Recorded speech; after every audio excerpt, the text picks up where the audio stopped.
Amigos, muchas gracias por conectarse a nuestro en vivo. Este tema lo habíamos tocado esta mañana, pero el audio se cortaba, así que les agradezco mucho por habernos dejado saber, porque me parece que es un tema no solamente escandaloso, sino de sumo interés. Además, hay un dato extra que quiero comentarles aquí.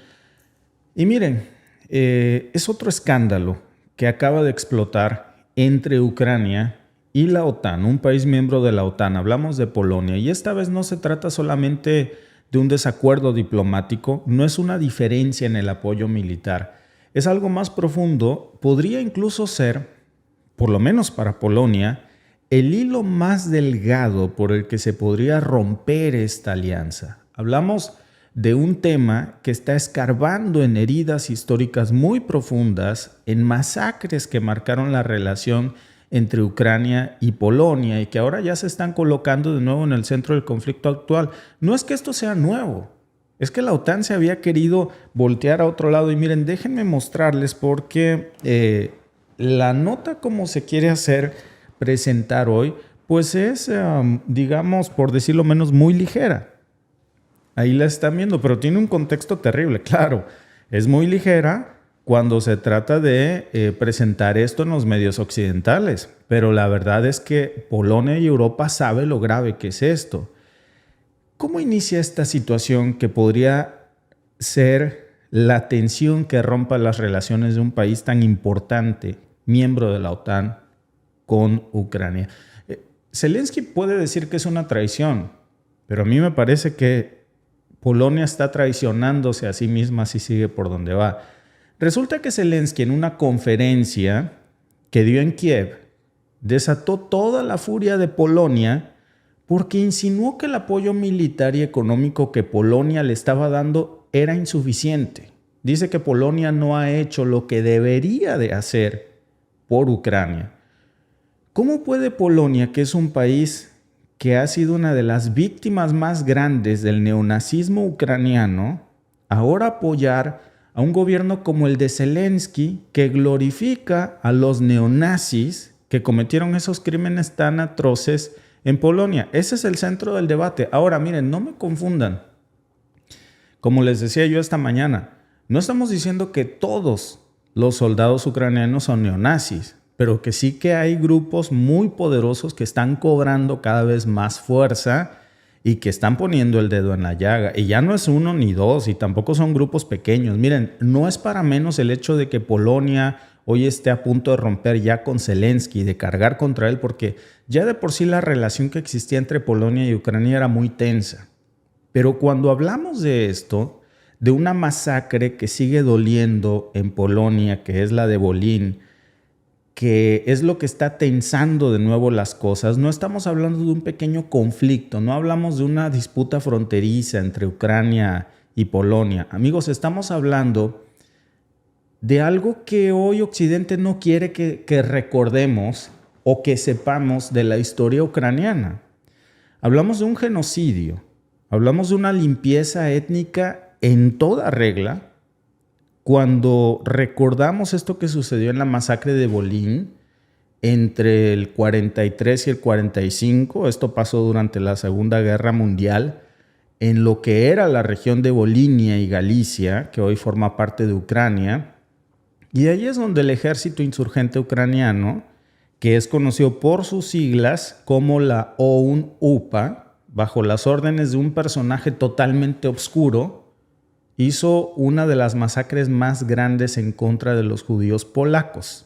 Hablamos de una persona llamada Stepan Bandera. Recuerden muy bien este nombre, que no se nos olvide. Stepan Bandera fue el autor de una serie de ataques masivos contra toda la población civil polaca. ¿Por qué mató a tantos polacos este neonazi ucraniano? Literalmente lo hizo para expulsar a los polacos de esos territorios y establecer una Ucrania, ¿saben qué? Étnicamente pura, decían. Y entonces la brutalidad de esos ataques es difícil de imaginar si no recordamos de lo que se trata. Étnicamente pura. Imagínense, suena como el discurso del pintor austriaco. Y no era para menos, porque se trataba de esa misma teoría. no fue solamente una guerra de milicias, fue una verdadera matanza, una masacre. Hablamos de miles de mujeres, de hombres, de niños que fueron masacrados por el delito de no ser puramente ucranianos. La famosa raza aria, versión ucraniana. Se estima que más de 100,000 personas fueron masacradas de las maneras más brutales y crueles. Muchas aldeas polacas fueron arrasadas. Los polacos sufrieron muchísimo. Todos los habitantes de ahí fueron masacrados por Stepan Bandera y sus huestes sin piedad.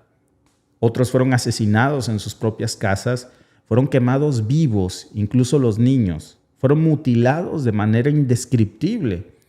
Y todo esto fue promovido por esta ideología nacionalista, extremista ucraniana tan peligrosa que veneraba la pureza étnica ucraniana.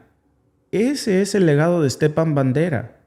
Y es uno de sus principales símbolos hoy en el gobierno de Zelensky, que lo sigue exaltando y que en una conferencia incluso ha rendido homenajes en distintas ocasiones el gobierno de Zelensky a personajes como él. Bandera, para aquellos que no lo sepan o no lo quieran recordar, hoy es una figura extremadamente polémica en Ucrania porque sigue siendo considerada como un héroe que luchó por la independencia ucraniana durante la Segunda Guerra Mundial. Imagínense, esto me recuerda, amigos, este caso de, que por cierto fue no hace mucho aquí en el Parlamento canadiense, de un ucraniano que sirvió durante la Segunda Guerra Mundial y que fue recordado como un héroe de guerra, y no se trataba más que de un neonazi que debería de estar en la cárcel y que fue aplaudido en el Parlamento. Y es que ese fue el papel de una parte muy poderosa de las fuerzas ucranianas en la Segunda Guerra Mundial. Que no se nos olvide el papel que desempeñaron, especialmente contra los soviéticos. Pero para otros, especialmente ahora como para Polonia, pues les decía yo esta mañana, en México tenemos un dicho muy cruel para estas cosas. Se le olvida al que embaraza, pero no a la embarazada. A Zelensky parece que ya se le olvidó quién es Stepan Bandera. Y mientras vas a tirarle la mano a Polonia, se regresa a Ucrania a hacer homenaje a este tipo de personajes. Es un criminal de guerra, es un genocida, es un personaje neonazi.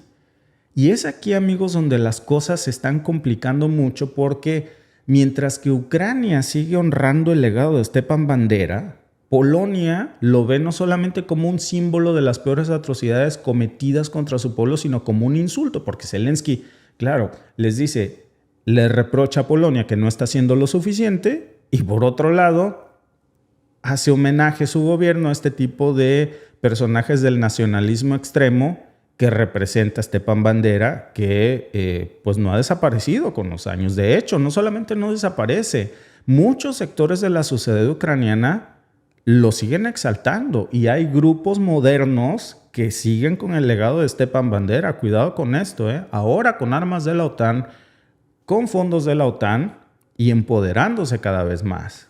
Tienen un papel predominante en esta guerra, y aquí es donde entra el neonazismo, porque no es un fenómeno generalizado. Lo que estoy diciendo no es una especulación, no es un discurso vago de acabar con el neonazismo. No, amigos. Tiene que ver con un profundo legado histórico peligroso al que no se le está teniendo cuidado alguno en Ucrania, y al contrario se le está armando, fondeando irresponsablemente. Es demasiado visible y debería de preocuparnos, porque estos grupos ultranacionalistas que son neonazis, y hay muchos, les decía yo esta mañana, está Svoboda, está Pravý Sektor, y por supuesto lo hablamos también hace unas semanas, el batallón de Azov, que se han ganado ya un lugar prosaico en la historia, no solamente de Rusia, de Europa, sino del mundo. Les recordaba esta mañana que incluso el Congreso estadounidense había denominado al batallón de Azov, lo había sancionado y lo había catalogado como un grupo extremista, un grupo nacionalista neonazi, que estaba bajo sanciones. Y ahora le levantan esas sanciones al batallón de Azov, al mismo batallón neonazi de Azov proscrito. Y no solamente eso, sino que lo fondean, le dan armas, le dan dinero. Y la cosa es que, aunque muchos en Occidente se quieran olvidar de la historia de estos grupos y de lo que siguen representando, nadie puede negar, amigos, la ideología que promueven y que está proliferando tan peligrosamente. Polonia lo sabe. Y Polonia, que fue una de las víctimas de esto, pues está muy preocupada y con justa razón, porque el batallón de Azov, por ejemplo, no es algo que ya haya pasado y bueno, eso es parte de la historia. No, el batallón de Azov es uno de los grupos más activos en la defensa ucraniana, precisamente al que la OTAN está empoderando muchísimo. No de ahora, viene esta historia desde el 2014, cuando el famoso conflicto del Donbass, y ahora el rol militar que ha tomado el batallón de Azov es muy peligroso, por decirlo menos. Ahora tienen las mejores armas de la OTAN, ahora tienen entrenamiento de élite de la OTAN. Hablamos de un grupo que fue fundado por Andriy Viletsky, un conocidísimo supremacista blanco que abiertamente, no se cuidaba, abiertamente hablaba de la necesidad, decía, y lo cito tal cual, liderar las razas blancas del mundo en una cruzada final contra los semitas y los subhumanos. Eso decía. O sea, nosotros somos una raza inferior. Yo, por supuesto, por ser moreno, pero tú aunque seas blanco también porque no eres de esa raza aria ucraniana. Los polacos no son morenos, ¿eh? Cuidado que nadie se confunda en esto. Estamos hablando de esa búsqueda de una raza pura, que, como lo decía este tipo, liderar las razas blancas del mundo en una cruzada final contra los semitas. ¿No se supone que la OTAN está en contra del antisemitismo? ¿No se supone que la OTAN promueve los valores occidentales como la democracia y la defensa de los derechos humanos? Entonces, ¿por qué fondean al batallón de Azov? Y ahora le levantan las restricciones y ahora le quieren limpiar la cara cuando siguen manteniendo ese origen. Miren, mentira que el batallón de Azov haya cambiado. Es mentira que ahora sean buenas personas que se rehabilitaron. Mentira que sean un tazo dorado que se los llevaron ya a rehabilitar de toda esa ideología podrida. El escudo de Azov, por ejemplo, utiliza el Wolfsangel. Les decía yo esta mañana que es un símbolo asociado con las SS nazis. Es el símbolo de su bandera con la que siguen peleando en Ucrania, con armas occidentales ahora, con el mismo símbolo que tenían las SS nazis durante la Segunda Guerra Mundial. A ver si no nos borran este streaming. En la mañana misteriosamente pues algo pasó, no sabemos qué, pero algo pasó. Y estamos por eso repitiendo este tema porque a mí me parece que es de suma importancia porque pues ya han querido desvincularse mucho de ese pasado sucio, pero siguen teniendo sus mismas raíces neonazis, sus mismas ideologías. Esas siguen ahí. Y la cuestión es que ahora, con la guerra en Rusia, pues Ucrania sigue empoderando a estos grupos que dicen que son de sus héroes más grandes, incluidos estos grupos radicales que son los que han librado numerosas batallas heroicas. Y ahí está el dilema de esto, porque hasta qué punto se puede justificar el uso de estas fuerzas con ideologías de este tipo cuando se está disque luchando por la independencia y la democracia. No tiene sentido. Esto no se sostiene, amigos. Y aquí es donde se vuelve todavía más turbio, porque a ver, y lo repito, nadie está diciendo que todos en el ejército ucraniano sean neonazis, ni mucho menos. Pero sí que un grupo muy poderoso e importante, que cada vez son más, como el batallón de Azov, que ahora tiene tanto protagonismo en la guerra, tanto dinero, tanto poder militar, y que es visto ya por muchos ucranianos como héroes, pues está promoviendo de nuevo esto. Y para Polonia, que sufrió a manos de nacionalistas como estos durante la Segunda Guerra Mundial, pues ya se está volviendo un foco rojo enorme. Porque mientras Zelensky está pidiéndole más armas a Polonia, regresa a Kiev a rendir homenaje a figuras como Bandera y regresa a darle las armas que le da Polonia al batallón de Azov, que están siendo glorificados en Ucrania. Pues claro que a Polonia no le está gustando mucho esta situación. Es como una cachetada. Ahora, lo que resulta aún más indignante, amigos, es cómo todo esto parece que está siendo ignorado en el discurso y en los medios occidentales. Se habla muchísimo del heroísmo ucraniano, se habla mucho de la resistencia ante la invasión rusa, pero se omite el hecho de que hay un sector muy poderoso y considerable dentro de Ucrania que sigue alimentando esas ideas extremistas. Y aunque muchos quieran borrar eso, la historia no se puede borrar cuando nos conviene y cuando no. ¿Cómo justifican eso? Dicen que es lo que tienen a la mano, pero la realidad es que empoderar eso, ese tipo de ideologías, no se supone que deba tener cabida en el mundo actual cuando hay otro conflicto unos kilómetros más para arriba en Israel, o para el lado, como lo quieran ver, en donde ese mismo grupo que fondea a los neonazis en Ucrania va y lucha por el antisemitismo. Por favor. Y cuando hay protestas pro-palestinas, dicen que son protestas que promueven el antisemitismo, cuando son esos mismos grupos los que les mandan millones de dólares y armas a grupos neonazis.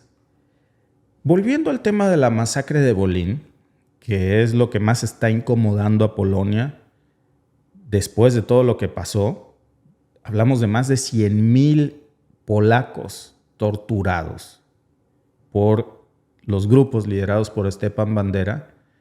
Y les comentaba yo que Ucrania nunca ha reconocido oficialmente su responsabilidad en esos crímenes. Nunca. Al contrario, siguen honrando a esos líderes que orquestaron esas masacres en Polonia como héroes ucranianos. Y esto es algo que, como ya dijimos, Polonia no está digiriendo fácilmente.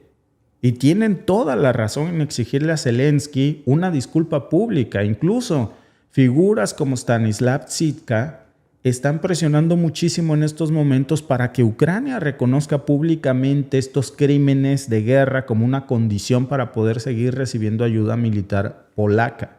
¿Y saben qué? Zelensky se ha negado. Hasta ahora, Zelensky no ha mostrado intención alguna de hacerlo. Es muy importante porque mientras Ucrania está buscando el apoyo incondicional de Polonia y de Occidente, sigue coqueteando con este pasado y con estos grupos neonazis tan poderosos que están ahí.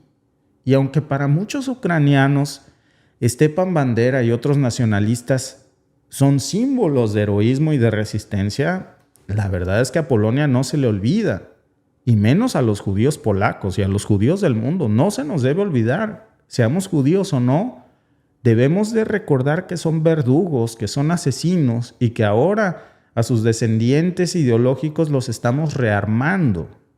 Repito, no digo que sea todo el ejército ucraniano, no me confundan, pero sí que están muy focalizados. Tienen nombres, tienen apellidos, tienen banderas incluso.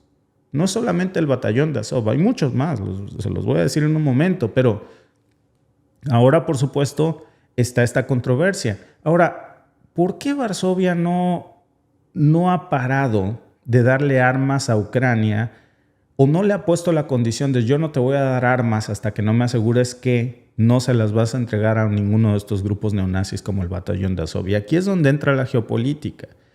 Polonia, les decía yo esta mañana, está buscando fortalecer su posición frente a Rusia. ¿Por qué? ¿Quién sabe? ¿Quién sabe? Porque más bien lo que debería de buscar en estos momentos es asegurarse de que estos grupos neonazis que existen en Ucrania no cobren poder porque se van a salir de control. Eso recordémoslo. Siempre pasan este tipo de cosas. Y hay otro escándalo que está estallando también entre Kiev y Varsovia ahora con esto, porque ya la tensión en esta conferencia, en donde hubo un intercambio, les decía que esta conferencia se llamaba Yalta, Estrategia Europea, así se llamaba, en donde explotó este conflicto ya de frente. En ese evento Zelensky prácticamente le reclamó ahí de frente al ministro de Asuntos Exteriores de Polonia, a Sikorski, que su país no estaba haciendo lo suficiente para ayudar a Ucrania. Le dijo que Polonia no había cumplido con su palabra de lo que le habían prometido de darle las municiones de artillería completas. Imagínense cómo sintió Polonia cuando ya le ha dado a Ucrania el 3.3% de su Producto Interno Bruto, que si les decía que si ese 3.3 lo convertimos en dinero, en rollo, hablamos de 100,000 millones de zlotys, 100,000 millones. Entonces, nada más para apoyar a Ucrania, 3.3% es mucho más de lo que muchos países dedican a la educación o a la seguridad. Se lo está regalando a Ucrania. Y encima de eso Zelensky va y dice que no están haciendo lo suficiente por ellos. Más de 1,000 tanques y vehículos blindados también les han dado. Entonces, ya Zelensky está totalmente fuera de control. Para él nada es suficiente. nunca es suficiente para él, ya tiene la mano demasiado grande y la gratitud no parece que sea lo suyo. Y no solo eso, ¿realmente Zelensky esperaba más de Polonia? ¿Cómo puede sostenerse una alianza así entre dos países que honestamente tienen tanto que no que reprocharse, sino que conciliar, no en el pasado, sino incluso en el presente, porque estos grupos son una amenaza real para el mundo entero? Cualquier grupo extremista lo es. Sobre todo no hay que recordar nada más la batalla de Bolín, sino la existencia y proliferación de esto, que fue muy escandaloso en el 43, pero que ahí sigue. No ha desaparecido. Esos 100,000 civiles rusos son nada más, polacos, perdón, son un recordatorio de lo que hay en juego. Ahora, ¿por qué quiere Polonia insistir tanto en armar así a Ucrania a pesar de esto? Es una pregunta incómoda, pero que tiene una respuesta muy simple. Polonia sabe que necesita Ucrania para intentar frenar a Rusia, pero por otro lado tiene este otro problema de lo que está pasando. Y no es como que esto ya haya desaparecido, les decía, no es como que, bueno, se trata de Stepan Bandera, ya se murió, eso ya pasó. En Polonia ya están pidiendo que se reconozca públicamente la responsabilidad ucraniana en esa masacre como una condición para seguirles dando dinero. De lo contrario, ya no les van a dar nada. Y Zelensky se ha indignado. Y aquí viene lo interesante, porque Polonia hoy está en una encrucijada. Miren, por un lado, necesita armar a Ucrania y por el otro tiene un problema real con esto del neonazismo y el nacionalismo extremo que está fuera de control en estos momentos en Ucrania. Y Occidente no está hablando de esto. Los medios de comunicación, miren, ni pío, se callan sobre esto. ¿Por qué? Porque saben que recordar esta información puede cambiar la percepción pública del apoyo occidental, a menos que se le pongan condiciones a Ucrania. Yo no digo que la OTAN deba de decir, pues ya no te doy nada. Entendemos el papel de la OTAN, pero por lo menos debería de poner condiciones. No levantarle las restricciones a grupos extremistas neonazis, al contrario, asegurarse que estos grupos no van a tocar armas. No hablamos nada más del batallón de Azov, esos son los más escandalosos, que, repito, han jugado un papel muy importante en esto. Y ahora, no solamente una cuestión de armas y de apoyo militar, Polonia está tratando de hacer un plan muy específico en Europa del Este. Y aquí entra la famosa idea de un plan que se llama Intermarium. ¿Saben qué es esto del Intermarium? Básicamente es un plan polaco que lo que quiere hacer es crear un bloque de países que va a ir desde el Báltico hasta el Mar Negro. Esa es la idea que Polonia tiene, y que entonces hacen este cinturón desde el Báltico hasta el Mar Negro para frenar a Rusia.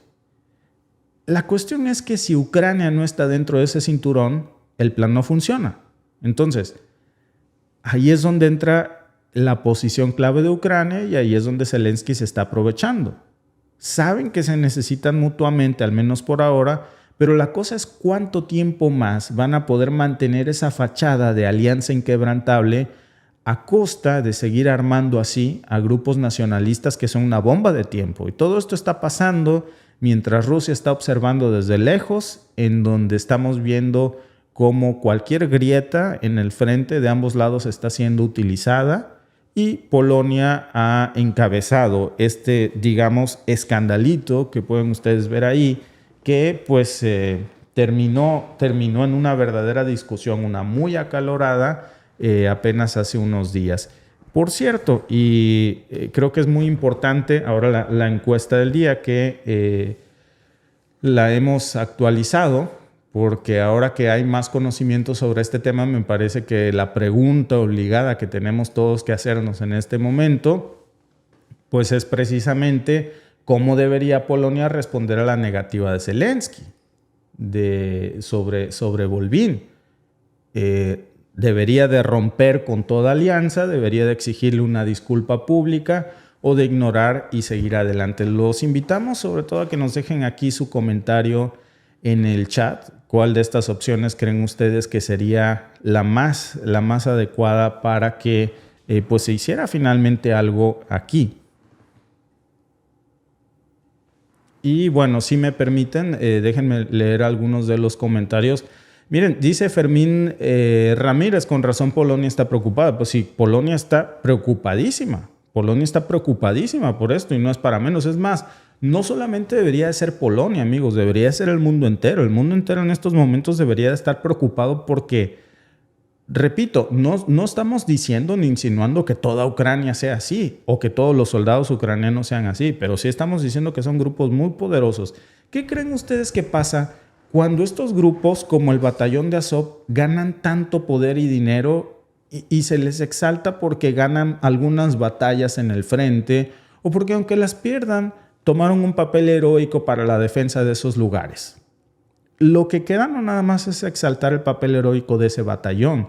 Es que ese batallón en específico tiene una ideología muy concreta. Y lo que se exalta es la ideología, sobre todo cuando su bandera es igual a la de las SS de la Segunda Guerra Mundial y cuando su ideología ya sabemos cuál es. Es obvio lo que está pasando. Cuando la guerra se termine, les decía yo esta mañana, ¿qué creen que va a pasar con todos esos grupos? ¿Que se van a ir a su casa con todas esas armas y dinero?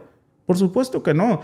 Esos grupos han existido desde antes de esta guerra y van a seguir existiendo. Y cuando esta guerra se termine, porque algún día se ha de terminar, ahí me cuentan quién va a parar a esos grupos y ahí me cuentan cómo la OTAN va a salir a quejarse, por lo menos varios de sus miembros, de la existencia del batallón de Azov, así como se quejan hoy de Hamas o de Hezbollah o de Al-Qaeda, que son grupos que ellos mismos crearon, fondearon y entrenaron, sabiendo que se iban a salir de control en algún punto de la historia por ideas extremistas. Y henos aquí, henos aquí. Así las cosas, dice Pandemia Chess. Había una guerra entre Ucrania y Polonia, todos los países vecinos se pelean y tienen sus versiones y Rusia usa a los Wagners, que fue creado por un neonazismo ruso, por eso se le llama Wagner. Bueno, el origen de los Wagner no es el origen de la palabra Wagner es por una de las preferencias musicales precisamente de uno de los compositores que ha tenido el mundo, pues, que es Wagner. Por eso se llaman Wagner. No digo que no exista este problema en Rusia, por supuesto que existe este problema de estos grupos neonazis en Ucrania, en Rusia, en Alemania, en Canadá, en Estados Unidos, en el mundo entero. A ver, no se trata de que no existan, se trata de que, oye, sabes que existe, pero no le des dinero, armas y entrenamiento militar de élite. Esos son contextos muy diferentes. Hay que ser claro con esto. Dice Adrián Verástegui, Rusia debe entender que Ucrania no le importa a la OTAN, pero sí Israel. Entonces depende de esto de dónde poner sí. Depende del lado de la historia de la que se quiera vender. Hace apenas unos años el batallón de Azov era proscrito y denominado como un grupo extremista. Ahora a conveniencia ya se le ha levantado esa restricción y nos dicen que ya, después de todo, eran un tazo dorado, ¿no? Diría en TikTok, y pues ya se compusieron, ya se rehabilitaron. Esto no es así. Polonia, dice José Santos, está en la mira de Rusia por complicidad. Así es, amigos. Y vamos a ver en qué termina esto, pero a mí me parece que es un tema que valía la pena comentar porque está pasando en estos momentos. Hubo un reclamo, repito que fue que lo dejan muy barato. Por cierto, es un medio ucraniano. Entonces, el medio ucraniano, vean también cómo lo pone. Da la nota porque es una gravedad, resolver el problema de Volyn, de la tragedia de Volyn. Polonia, el ministro de Polonia le urge a Ucrania a resolver el problema de la tragedia de Volyn. Más, hay un reconocimiento de que hay un problema con esa tragedia histórica de Volyn y que Ucrania tuvo un papel fundamental en esto, porque no nada más por lo que pasó con Stepan Bandera, sino porque se le sigue considerando como un héroe y exaltando en estos momentos, porque eso es lo que realmente estamos viendo aquí. Gracias por vernos. Si te ha gustado este clip, síguenos en vivo para ver nuestro programa completo de lunes a viernes en nuestros canales de YouTube y Facebook. Suscríbete, comparte con tus amigos y déjanos tus comentarios. Te esperamos en vivo.